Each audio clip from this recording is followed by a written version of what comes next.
ubwa nyuma ya mizgo mjera gwa Rwizi kucendera n'ebicweka birukikana na mukaga harigana ebitongore biri kurwanirira by'ubuhangwa byebembirwe cha Uganda Biodiversity Trust Fund batandikiraho project erahwere okugaruza busyo mjerogu. Project eji erikumanywa nka Enhancing the Resilience of Communities and Wetland Ecosystems in the River's Catchment neza kwera abantu barukwika miliyoni 280 abahiriro mjerogu hamwe n'ebindi bishara okutunga entasya kibahwera kureka kugutahira. Teje ntija kubana tukikora omu district Mushanju, Korugabweju, Shema, Rwampara, Isingiro, Rakayi, Rwengo na Chotera kandi tukugezaho kugaruraho ibintu ebyasisikire tukora na district local governments nangashi government aha level ya district.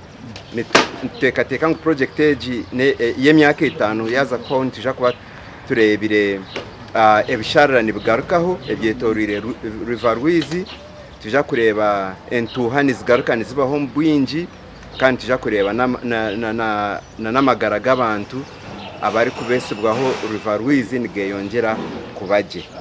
It's not us to stay in Nyampolera. For us there we have very little to do to save River Rwizi.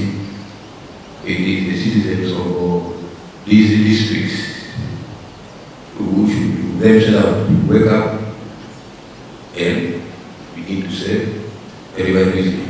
Emikoro y'okutongoza project eji yakorwa hoteli ya Igongo Culture and Country Hotel. Project eji neza kumaraho sente zuruka miliyoni n'omusente za dola okumara emyaka 5 omu districts zurukwika mushanje zurukurabwamo omujerogu.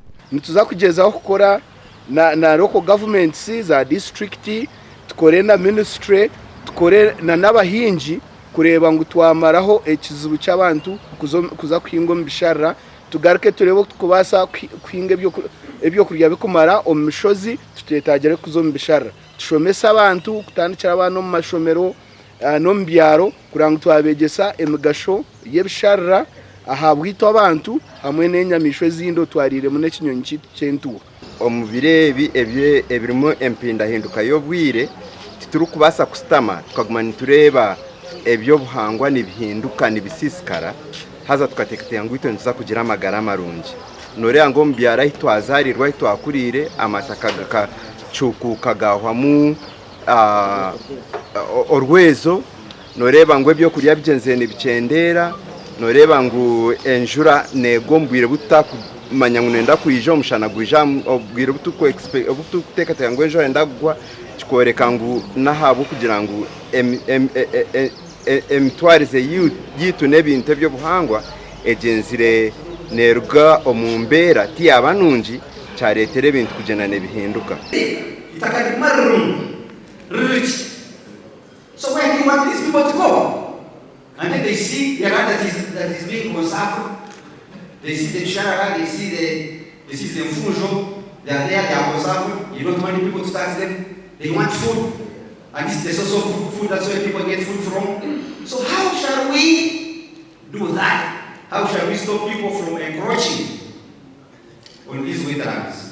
Omjera gwa Rwizi gwino buringo bwa kilometers zurukwika 810 nugukora nko butura bwa kimwe cya kashatu bw'entuha ya Uganda ecendire n'ebicweka 8 hariga no myaka 25 hingwire kandi abantu bari kuhingura miliyoni 4 nibo bari kugasurwa ha mujerogu burizoba aha bwa TV West and Era Akiza.